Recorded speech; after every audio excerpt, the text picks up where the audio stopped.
Très bien. Monsieur Luc Carnounas. Carvounas, président. Excusez-moi. Merci, monsieur le président.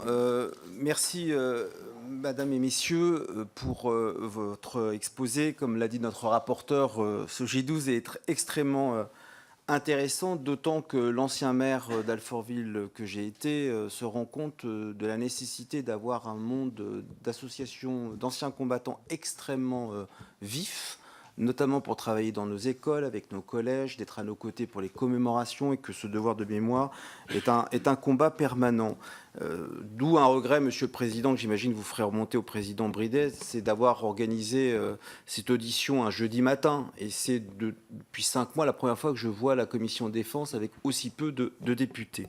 Cela étant dit, je me souviens, lorsque nous avons auditionné la secrétaire d'État, la semaine dernière, j'avais attiré son attention, comme cela vient d'être dit par mon collègue à l'instant, sur mon interrogation de voir le budget dont nous parlons, le budget de mission anciens combattants, mémoire, lien avec la nation, en diminution, cela a été dit par les différents orateurs, et cette diminution étant justifiée par le nombre d'anciens combattants d'une année sur l'autre, malheureusement, en vie. Je trouvais cette variable d'ajustement un petit peu étrange.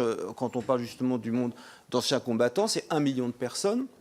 J'ai bien entendu qu'il y avait une revalorisation du point de retraite au 1er septembre, sauf qu'il n'y a rien dans le budget proposé pour l'année prochaine qui continue à aller dans le sens d'une revalorisation permanente. Et je rappelle que c'est quand même une toute petite retraite, hein, ça a été dit, c'est 750 € la retraite du combattant, donc on n'est pas en train de parler de grande masse. Et mon inquiétude, et j'ai bien entendu, quand j'avais posé la question à la secrétaire d'État, qui m'avait dit que lorsqu'elle vous avait rencontré, madame, messieurs, vous étiez satisfait. Or, j'ai entendu demande d'effort aux personnes les plus démunies, budget en demi-teinte, tour de passe-passe, beaucoup de questions qui ont été posées sur les OPEX. Et ma question finale sera, et mon intervention, justement sur les OPEX par rapport à cette logique qui est de faire en diminution constante l'enveloppe dont nous parlons. Parce qu'aujourd'hui, on peut s'en réjouir, quand les OPEX se retrouvent avec la carte du combattant, ils sont aujourd'hui à peu près 154 000 à avoir la carte du combattant. Sauf qu'ils ne sont pas à 154 000 à prévaloir de leur droit à la retraite. En 2018, ils devraient être autour de 1 300.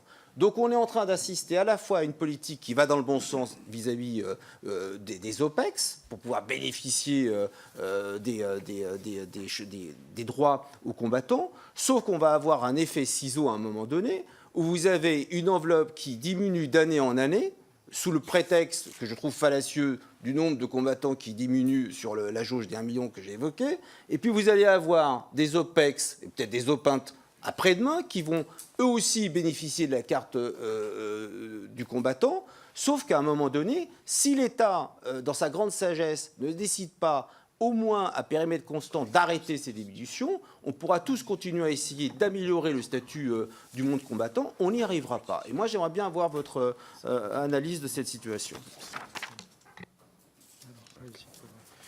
Merci. Je vais passer